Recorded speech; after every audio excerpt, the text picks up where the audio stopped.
Wir schreiben das Jahr 982.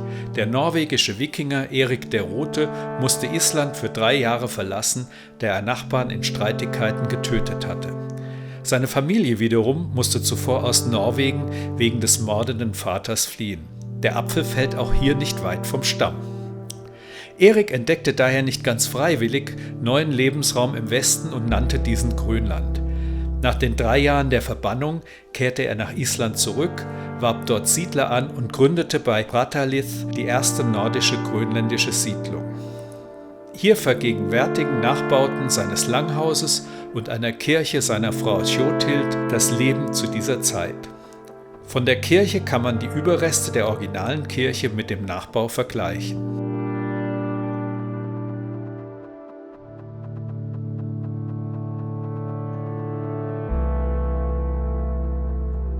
Tjothild als Christin verwehrte übrigens dem heidnischen Erik den Zutritt zum Ehebett. Vielleicht einer der Gründe für den Erfolg des Christentums. Denn schon um 1200 beherbergte der Bischofssitz Garda unweit der Siedlung Eriks des Roten eine der größten Domkirchen Skandinaviens, stattliche 400 Quadratmeter groß. Garda liegt heute im Gebiet des UNESCO-Weltkulturerbes Igaliku. Igaliku wurde wegen seiner erfolgreichen Transformation von der Jägerei zur Schafzucht 2017 zum Weltkulturerbe erklärt. Otto Frederiksen gilt als der erste Vollzeit-Schafbauer in Grönland und markierte damit 1924 den Beginn der modernen Schafhaltung als Beruf in dieser Region. Sein Wohnhaus kann man heute noch besichtigen.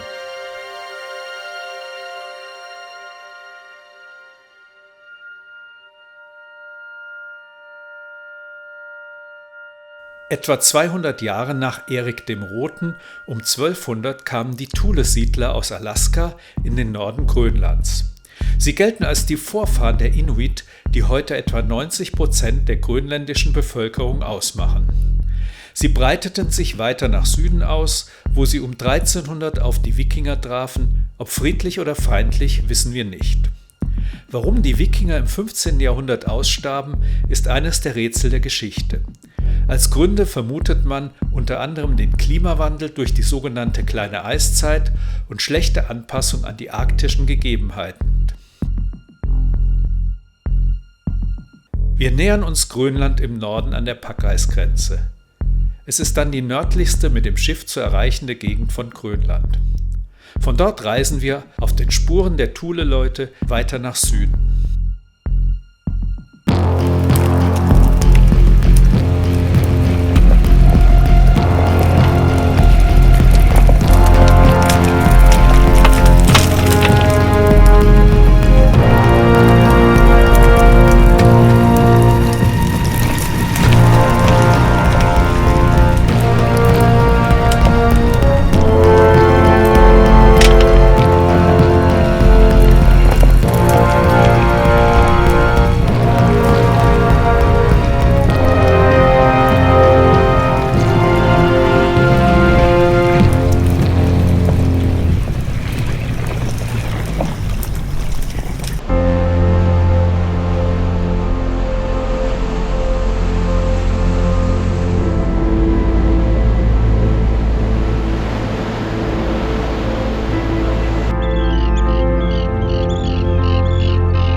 Wir gehen erstmals im nordostgrönländischen Nationalpark an Land, dem mit knapp 1 Million Quadratkilometern größten Nationalpark der Welt, in der Mückbukta der Moskitobucht.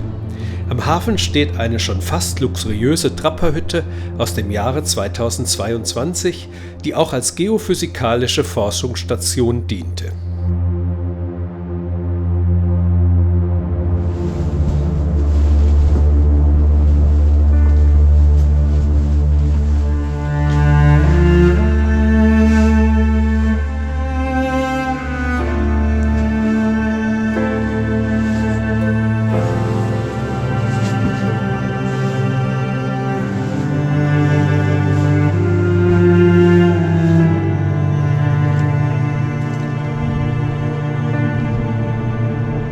Eine Wanderung bringt uns arktisüblich weglos über eine Anhöhe ins Inland und wir wurden für den schnellen Aufstieg belohnt. Eine ganze Moschusochsenfamilie stand auf dem Bergkamm und graste friedlich, während wir sie aus nächster Nähe beobachten konnten. Toll!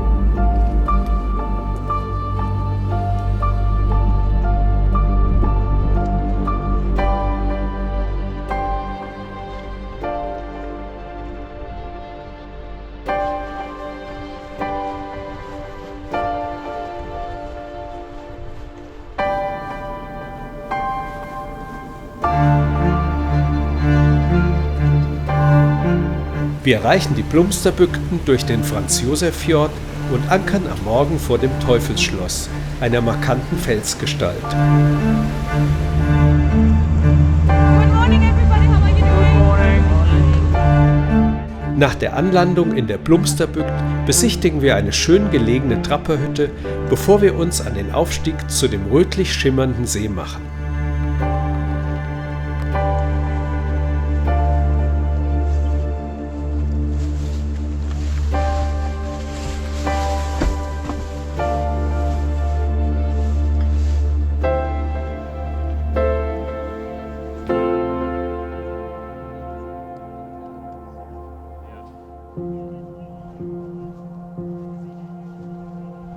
Auf dem Weg treffen wir zunächst auf 2 Schneehasen und auf dem Rückweg vom See grasen unvermittelt 2 Moschusochsen am Wegesrand.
Zurück an Bord der Plantius setzen wir unsere Fahrt durch den Franz-Josef-Fjord fort.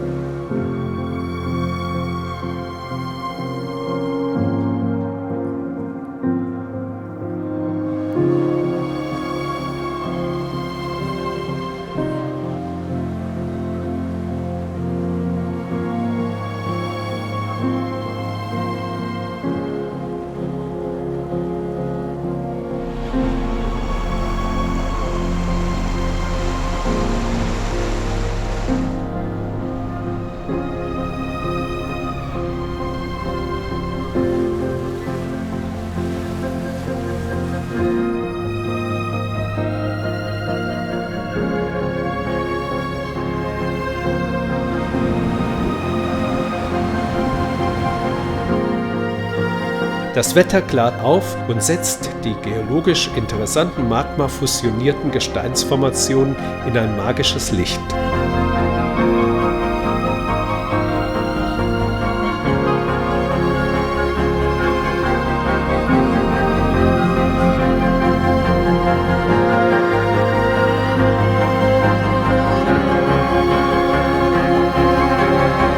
Auf dem Weg sehen wir noch eine Eisbärin mit ihren 2 Jungen zunächst im Wasser schwimmen und dann über den Bergkamm verschwinden.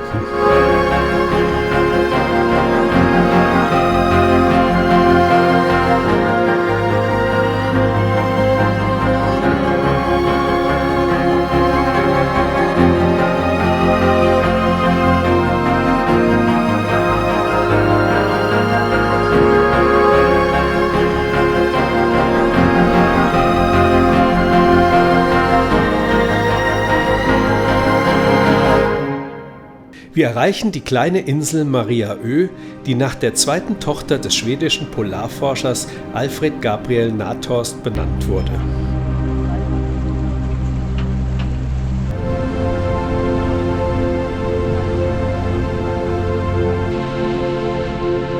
An der Anlandestelle von Mariaö liegen einige Fässer aus dem Zweiten Weltkrieg mit deutscher Beschriftung, die allerdings später für andere Zwecke verwendet wurden.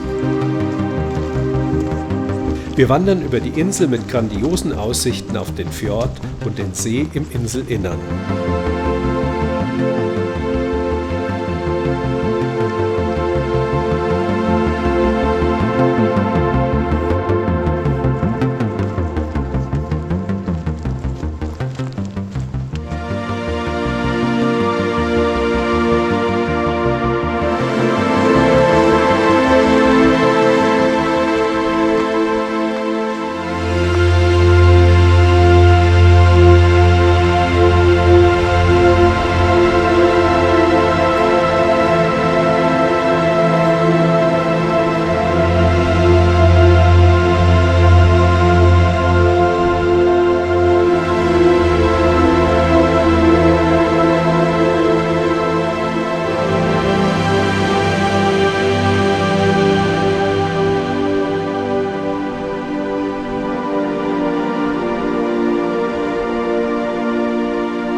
Man mag es kaum glauben, bei den Bodendeckern handelt es sich um dem arktischen Klima angepasste Bäume, keine Sträucher.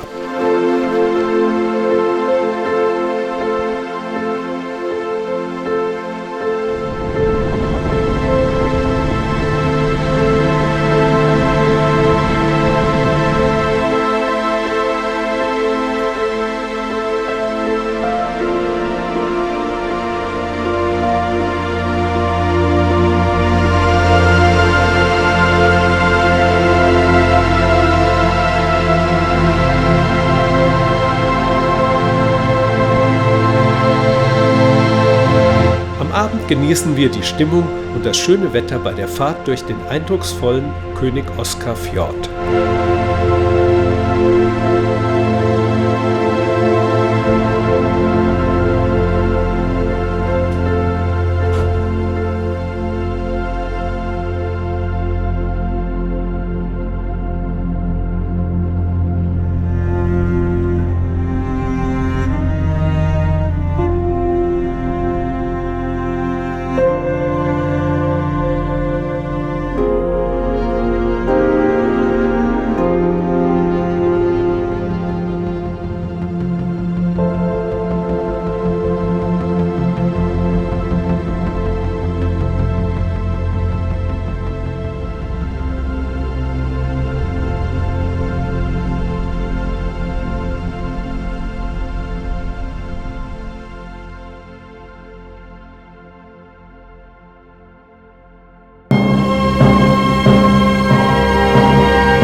Morgen fahren wir in die grandiose Szenerie des Alpefjord ein, der seinen Namen wegen der an die Alpen erinnernden Berggipfel erhalten hat.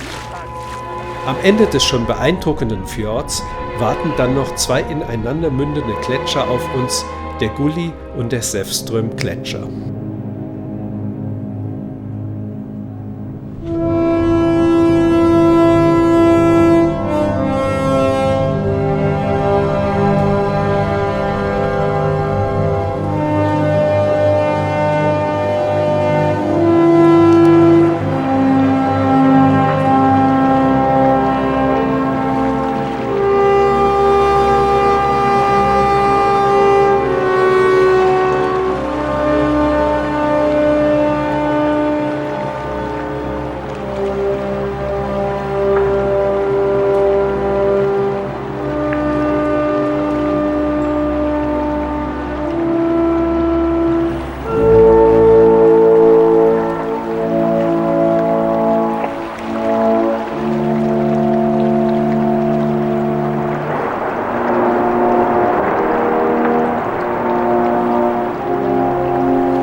Am Nachmittag sind wir dann ein Stück aus dem Fjord herausgefahren und machen Halt in der Segelsällskapet-Bygda.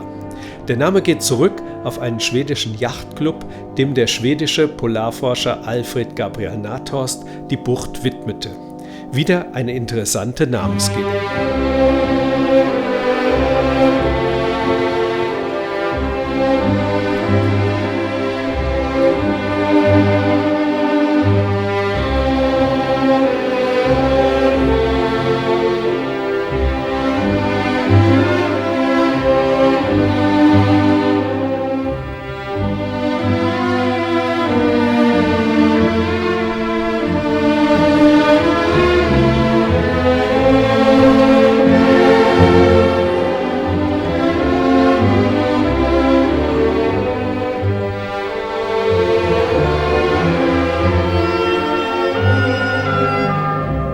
Die Bucht wird durch eindrucksvolle Felsen mit mehrfarbig gestreiften Sedimentgesteinen aus Tonstein, Kalkstein, Sandstein und Dolomit geprägt.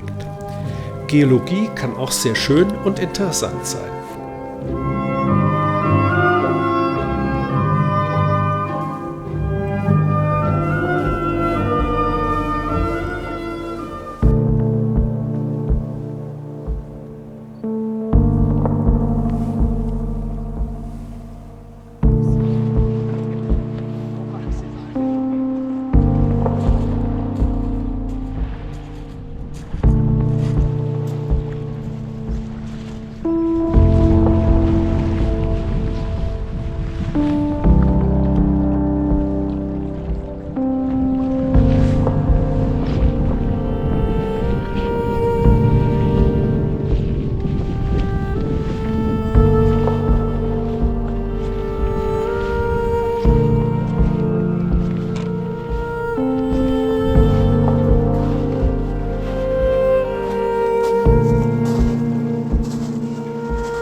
Und wieder eine ganz andere Landschaft. Nach den alpinen Bergen, Gletschern und Sedimentgesteinen folgt nun die wüstenartige Landschaft am Flemmingfjord. Wir wandern eine große Runde um einen See und beobachten wieder einige Moschusochsen in der Tundra.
Eisbärenspuren gemahnen uns an die arktischen Gefahren.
Über Nacht sind wir in den Scoresby-Sund eingefahren, mit 100 Kilometern Länge der längste Fjord der Welt.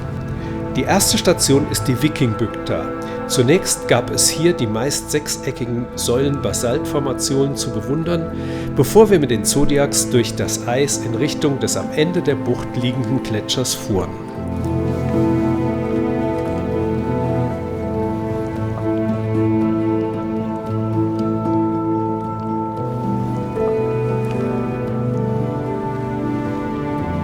Erstaunlich, wie sich die arktischen Pflanzen im Gestein einen Platz suchen und in aller Pracht blühen.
Es war eine abenteuerliche Tour durch das Treibeis, die unsere Guides und die Zodiacs herausforderten.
Ende der Bucht trafen wir auf 2 Eisbären.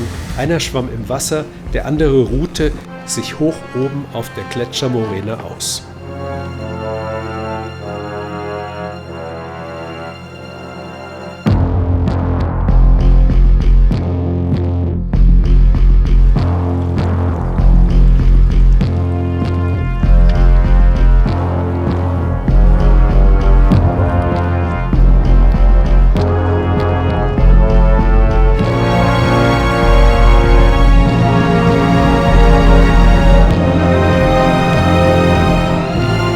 Nach der Rückkehr fuhren wir mit der Plantius durch den gesamten Scoresby-Sund und konnten unzählige Eisberge bewundern. Die Eisberge bilden sich hoch im Norden von Grönland und treiben an der Küste nach Süden und strömungsbedingt in die Fjorde, wo sie oft auf Grund gehen und langsam schmelzen.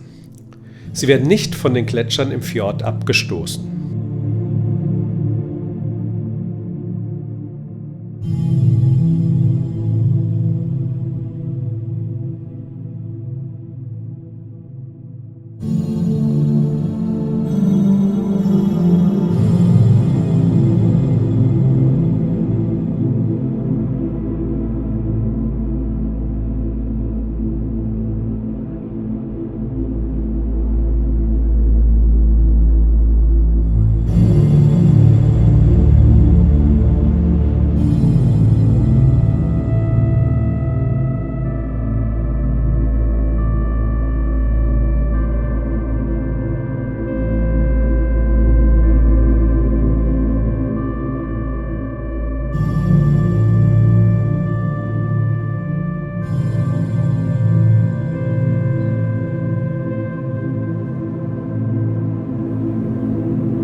Am Abend biegen wir dann noch in den Öfjord ein, den Inselfjord. Pure Magie in der Dauerdämmerung des arktischen Sommers. Caspar David Friedrich hätte es kaum besser malen können.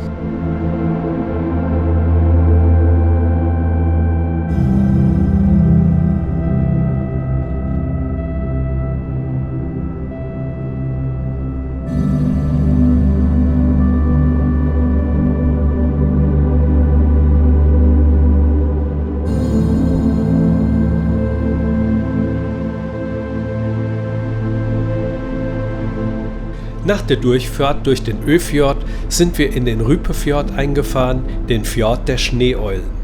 Heute steht eine ganz besondere Aktivität auf dem Programm, eine 15 Kilometer lange Wanderung von Fjord zu Fjord, vom Rypefjord zum Harefjord, dem Fjord der Schneehasen. Natürlich ohne angelegte Wege, diese mussten unsere Guides noch finden.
In Grönland bei 20 Grad am Lunch.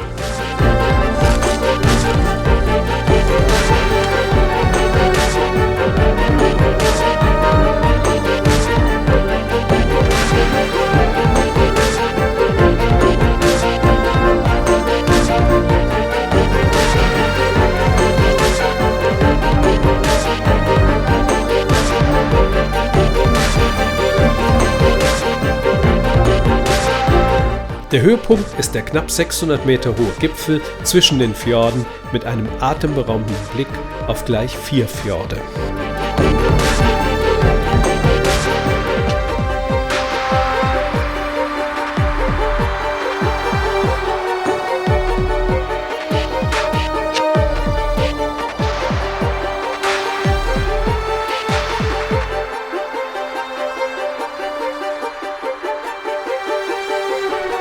Beim Abstieg treffen wir noch eine Eiderente, bevor uns die Blanzius zu Barbecue und Party in der arktischen Abendsonne erwartete.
In der Nacht sind wir durch den Öfjord zurück zu den Bjørnøer, den Bäreninseln, gefahren. Am Morgen erwartet uns wieder das wolkenlose und angenehm temperierte Arktiswetter. Eigentlich muss man das gar nicht mehr erwähnen. Wir unternehmen am Vormittag eine Exkursion mit den Zodiacs durch die Bäreninseln, die die einfallsreichen Namen 1 bis 11 für die 11 Inseln haben. Grandiose Eisberge erwarten uns dort.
Danach fährt die Blanzius weiter zum Südkap, das interessanterweise im Norden des Scoresbysund liegt.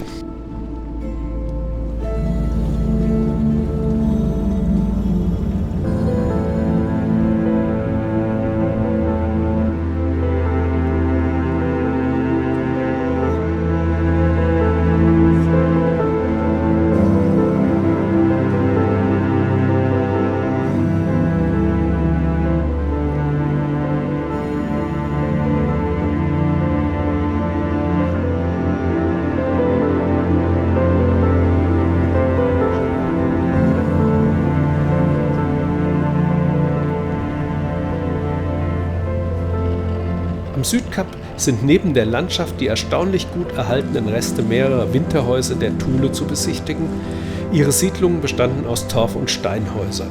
An den Häusern kann man auch Walknochen finden. Da es in der arktischen Tundra kaum Holz gab, verwendeten sie große Walknochen als Stützen für Dächer oder Wände ihrer Häuser.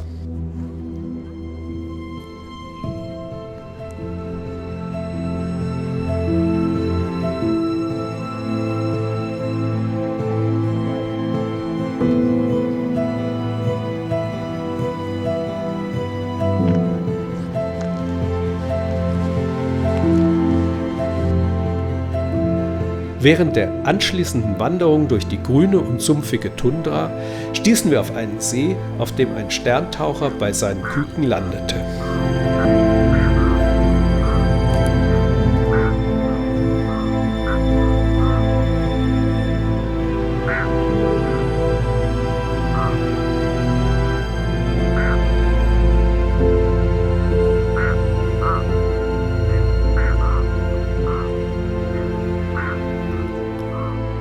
Und bei diesem perfekten Wetter mussten wir vor der Rückkehr auf die Plantius am Strand in der Eisbergkulisse noch einen Polarplunge unternehmen.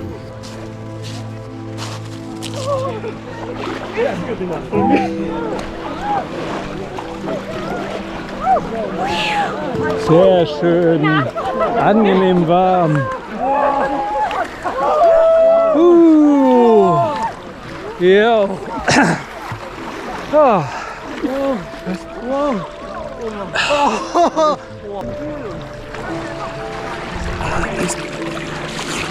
Im Land der Eisberge im Wasser.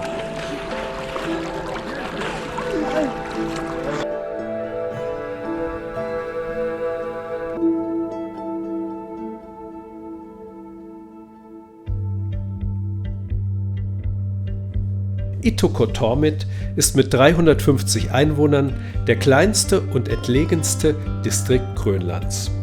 Der örtliche Supermarkt wird wohl nur zweimal im Jahr beliefert. Unweit der ersten Thule-Siedlungen vom Südkap gelegen, leben die Bewohner auch heute noch von der Jagd vorwiegend auf Wale, Eisbären, Walrosse, Robben und Moschusochsen.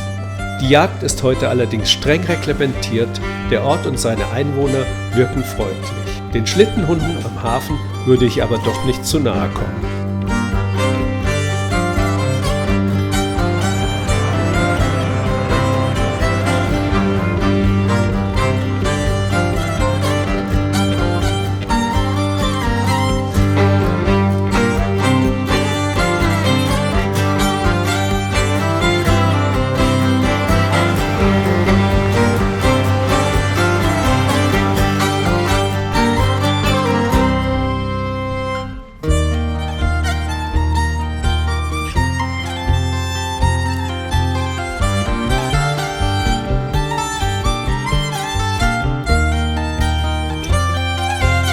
Es gibt neben einer Kirche auch einen Fußballplatz, der gepflegt und professionell wirkt.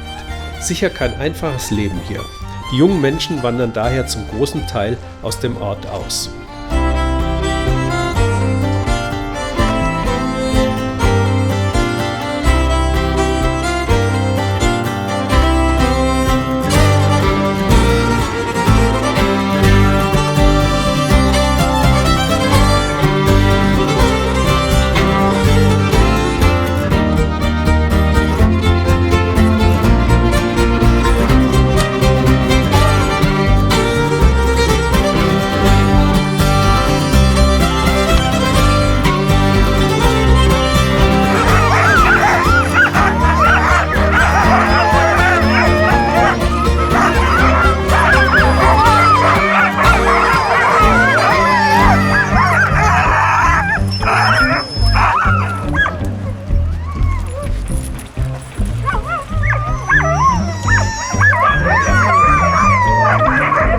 Am Nachmittag statten wir noch dem Hurryfjord nahe bei Ittoqqortoormiit einen Besuch ab und unternehmen eine längere Wanderung ins Hinterland.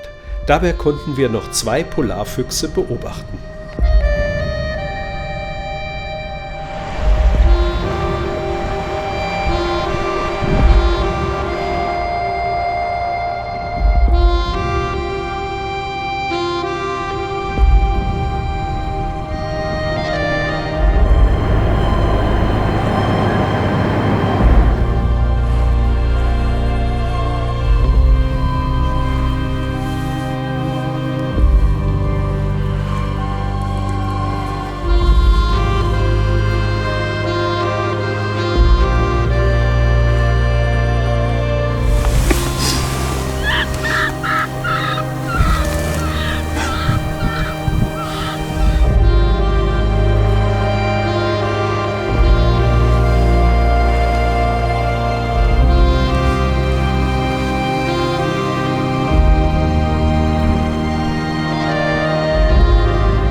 Eine neue Erfahrung. Der Himmel bedeckt, die Berge im Nebel, 2 Grad, aber kein Regen. Eigentlich erwartete uns typisches Arktiswetter im Römerfjord, der nach dem dänischen Astronomen Ole Römer benannt wurde. Sehenswert sind hier die heißen Quellen geothermischen und nicht wie auf Island vulkanischen Ursprungs. Faszinierend, welch bunte Pflanzenpracht sich in der Nähe des warmen Wassers ansiedelt, fast unwirklich grüne Moose.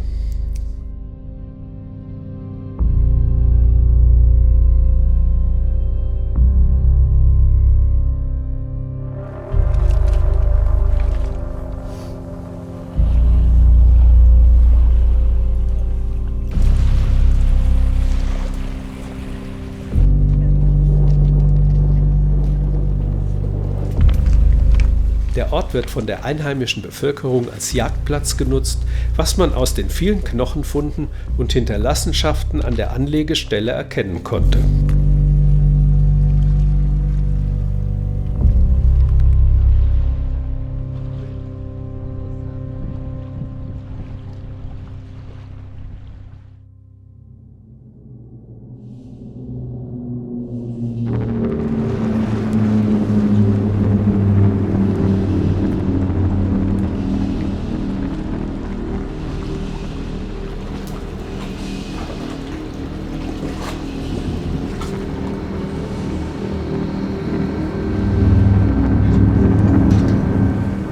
Am Morgen war es dann neblig im Nansenfjord und auf dem dichten Eis im nach dem norwegischen Polarforscher Fridtjof Nansen benannten Fjord erwartete uns ein Nanook, grönländisch Eisbär.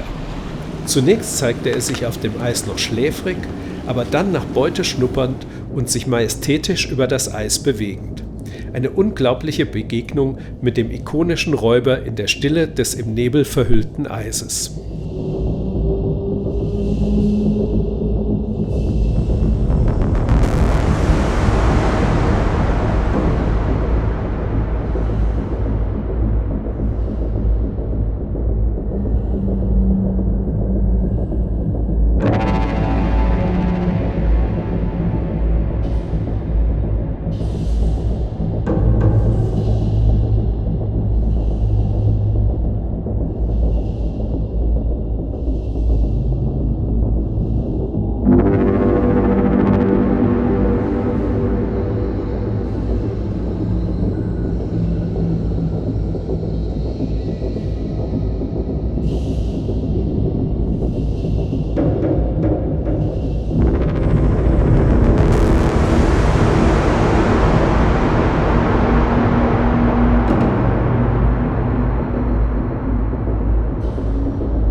Anschließend verließen wir den Fjord und fuhren weiter Richtung Süden.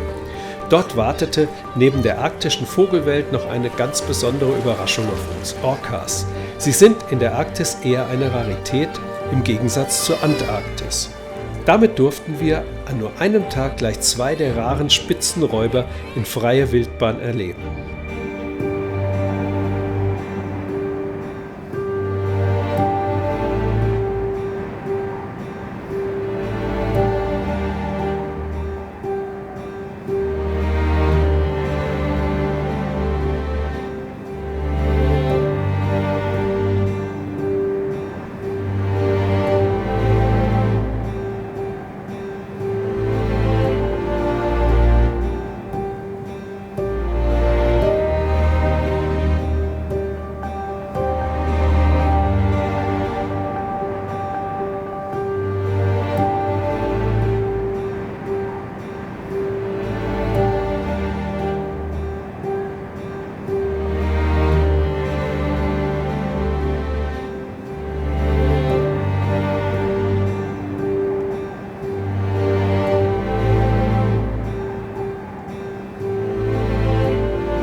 Über Nacht sind wir zu der mit etwa 1800 Einwohnern größten Siedlung Ostgrönlands gefahren, Tassilaq. So richtig warm wurden wir mit der Stadt allerdings nicht, was vielleicht auch mit dem leichten Regen zusammenhing, der uns den ganzen Tag begleitete.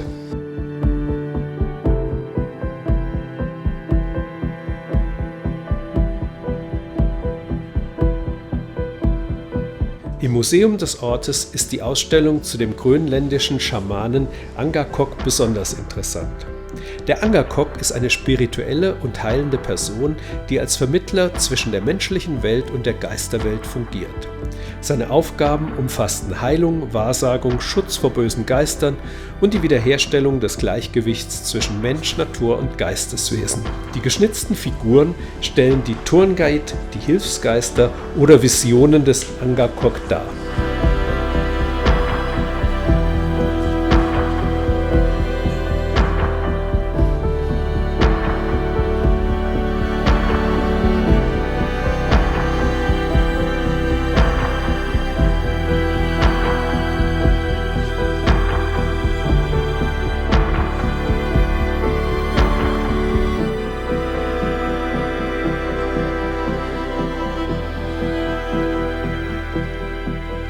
Am Nachmittag nehmen wir an der Fütterung der grönländischen Schlittenhunde teil.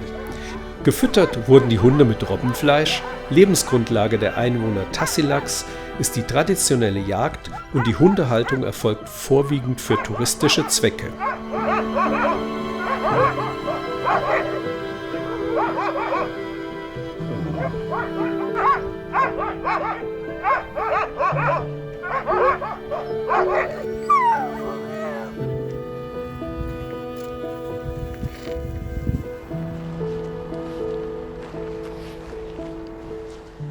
Zum Abschluss des Tages erlebten wir noch eine engagierte Aufführung des örtlichen Chores mit traditioneller Trommelmusik und Tanz.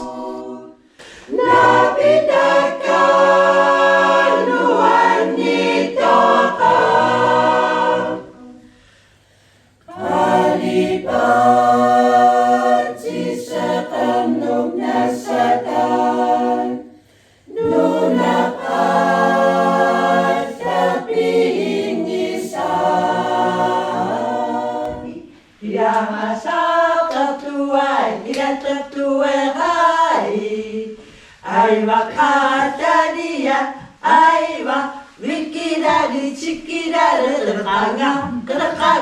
kedekanga cha anitwa kakwa kapya kakichimwa.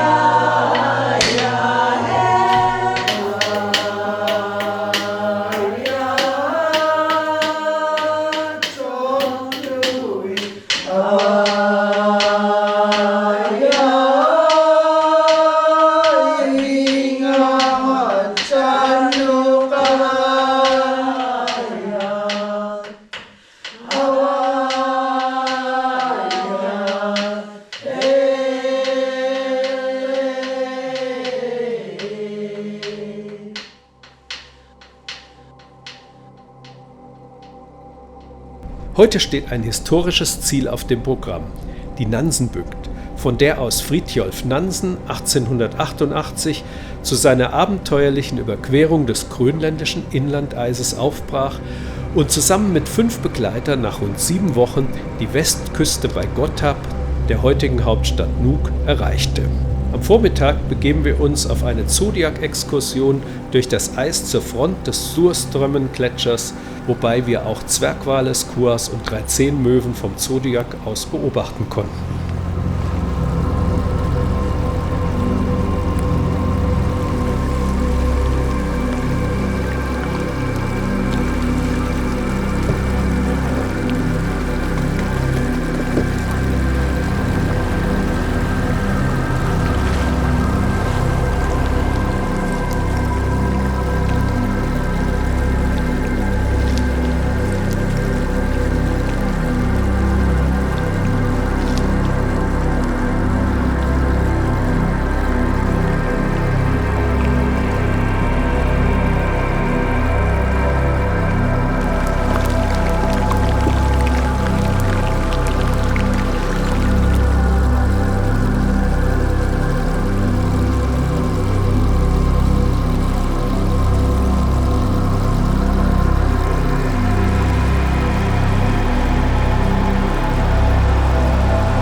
Am Nachmittag landeten wir dann unmittelbar in der Nähe des grönländischen Inlandseises an, das wir nach kurzer Wanderung begehen konnten.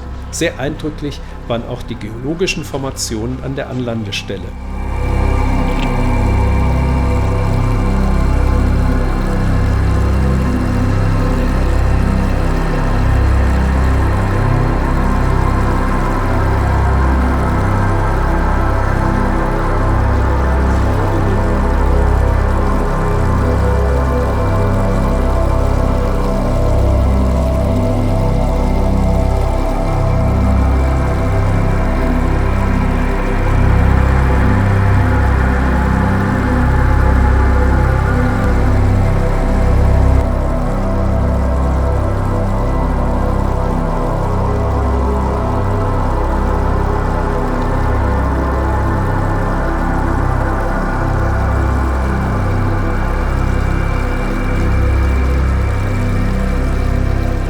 Schließlich ging es am Abend nochmals mit den Zodiacs an Land, zu der Stelle, von der aus Fridtjof Nansen zu seiner Expedition aufbrach.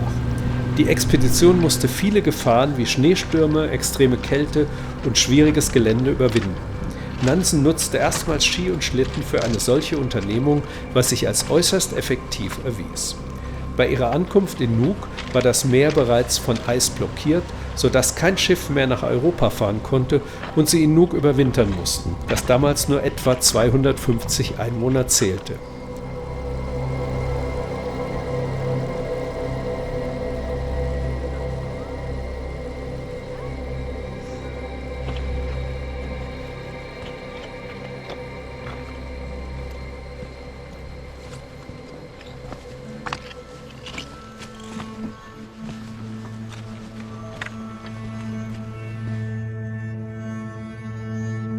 Röltüngen ist eine unbewohnte Insel vor der Südostküste Grönlands, die durch Fjorde vom Festland getrennt wird. Hängende Gletscher und steile Berge prägen das Landschaftsbild.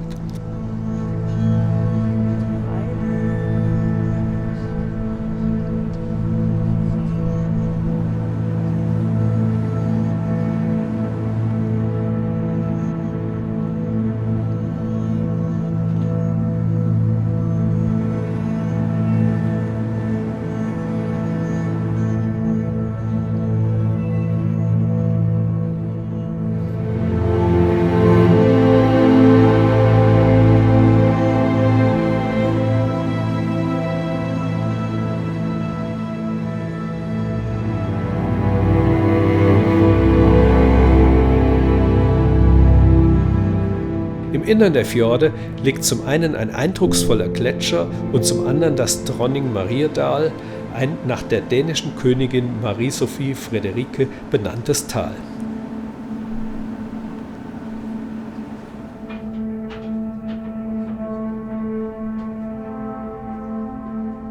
Wir wandern gemütlich auf dem weichen Boden der Tundra des Mariedal und genießen die Landschaft und die arktische Pflanzenvielfalt.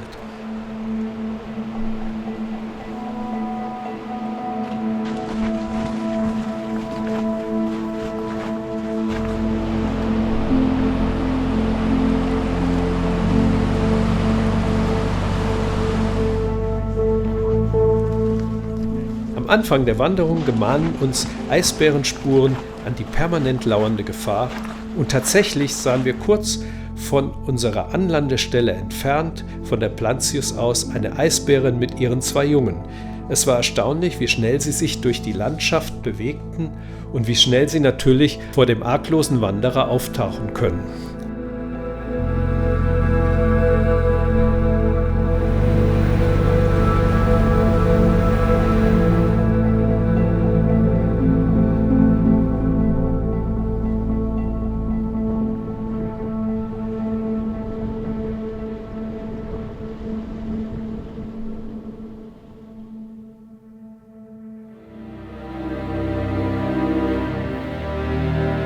Das Wetter bleibt uns wohlgesonnen bei der Fahrt in den Fjord entlang der Insel Timiamit-Ö.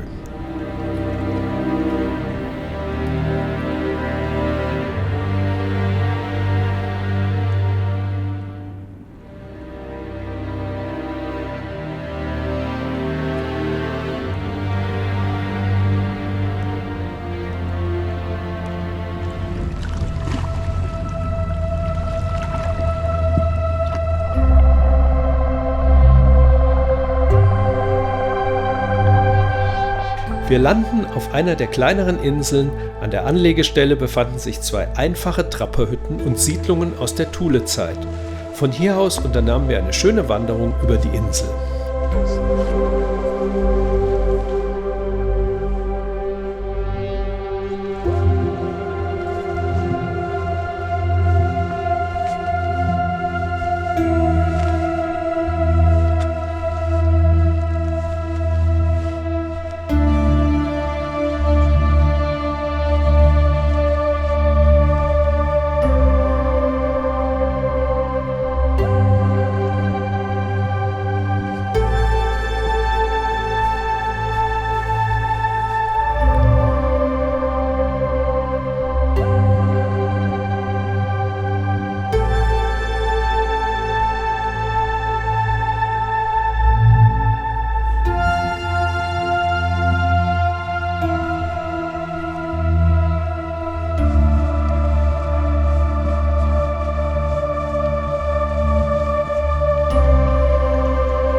Danach fahren wir mit den Zodiacs durch die Eisberge und genießen die einzigartige arktische Atmosphäre.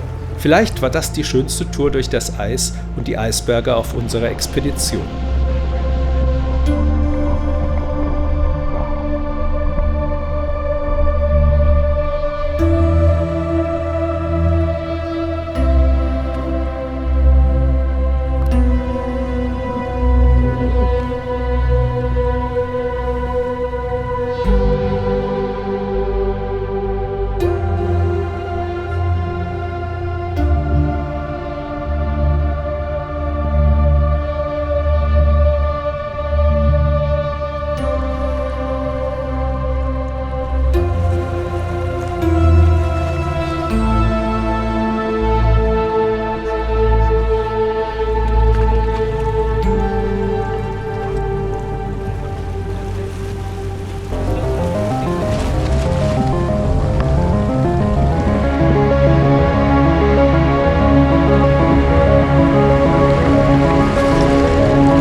Beim Verlassen des Fjordes treffen wir noch auf 3 Buckelwale und schließlich schwimmt dann noch eine große Gruppe Grindwale im offenen Meer.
Gegen Mitternacht dann Nordlichtalarm. Es wurde daher eine relativ kurze Nacht nach einem wahrhaft ereignisreichen Tag.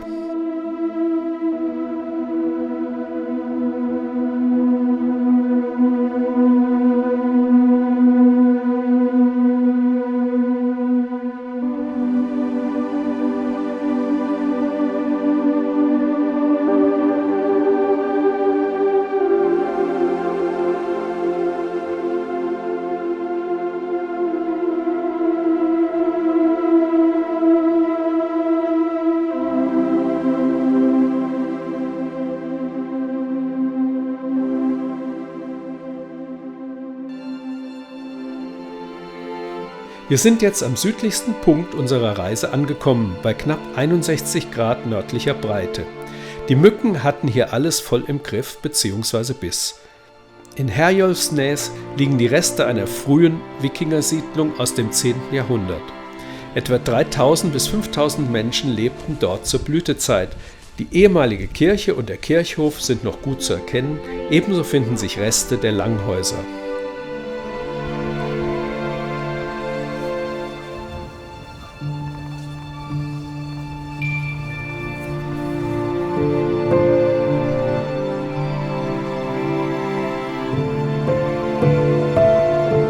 Nach der Besichtigung der historischen Stätten begeben wir uns noch auf eine kurze Wanderung und erkunden die reiche Fauna Grönlands.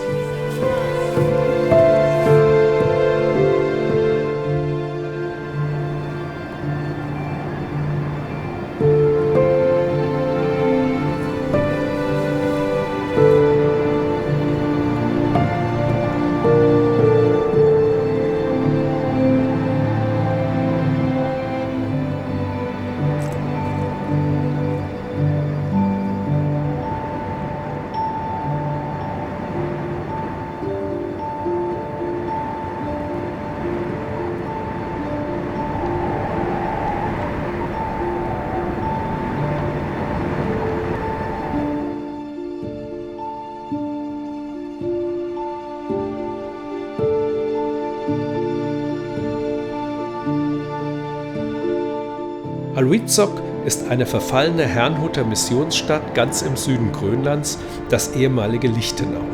Die Herrnhuter waren und sind eine deutsche evangelische Glaubensgemeinschaft, die im 18. Jahrhundert entstand. Aluitsok wurde 1774 gegründet und kaum zu glauben, dass es 1929 mit 447 Einwohnern die größte Siedlung Grönlands war. Der letzte Einwohner starb 2022 und wir waren dann auch die einzigen Besucher im Ort. Insbesondere die Kirche von 1871 ist sehenswert und wird heute noch genutzt.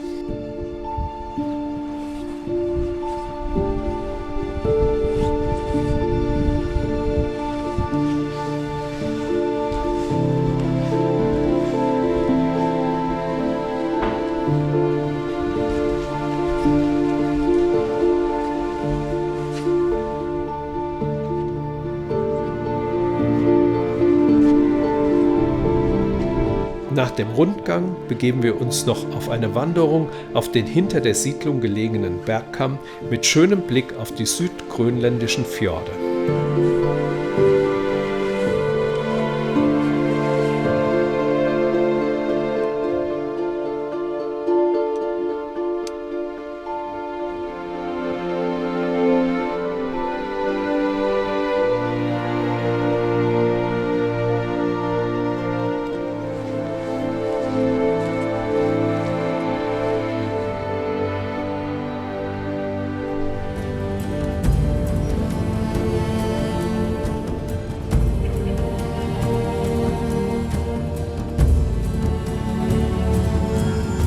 Anschließend dann Wellness. Nach all den langen Wanderungen gehen wir vom Strand aus zu den heißen Quellen von Unatok mit heißer Schokolade und Baileys.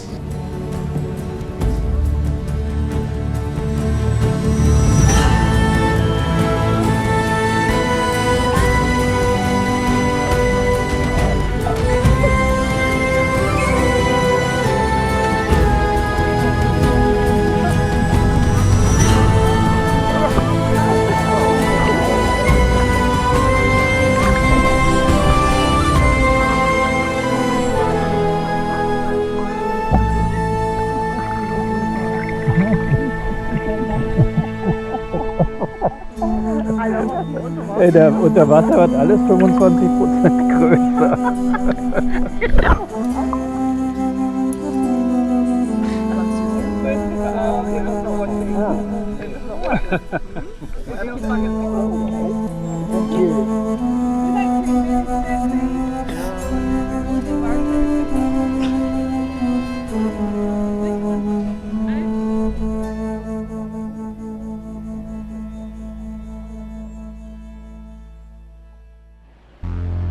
Den Abschluss bildet die Fahrt durch den Prins Christiansund, einen der spektakulärsten Fjorde Grönlands. Eine großartige 100 Kilometer lange Passage durch eine rund 1300 Meter hohe Bergwelt. An der schmalsten Stelle ist der Sund nur 500 Meter breit. Das alles bei grandiosem arktischem Wetter.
Wir kommen an der Siedlung Frederiksdal vorbei.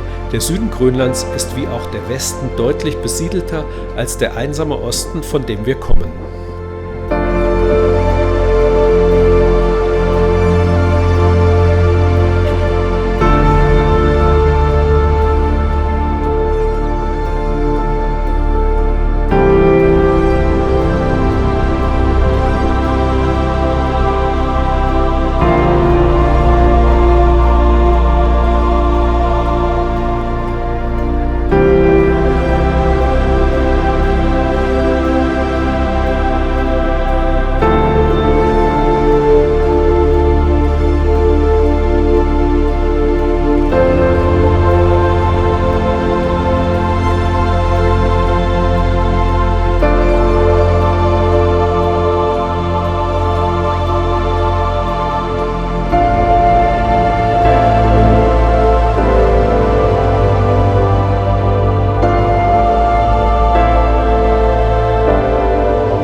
Als wir dann schließlich nach knapp 5400 Kilometern Seereise entlang der Ostküste Grönlands an der Anlandestelle Eriks des Roten an Land gehen und ein letztes Mal zurückblicken, verlassen wir nicht einfach nur ein Schiff, wir verabschieden uns von einem Kapitel unseres Lebens, das nun zu Ende ist, aber unvergesslich bleiben wird.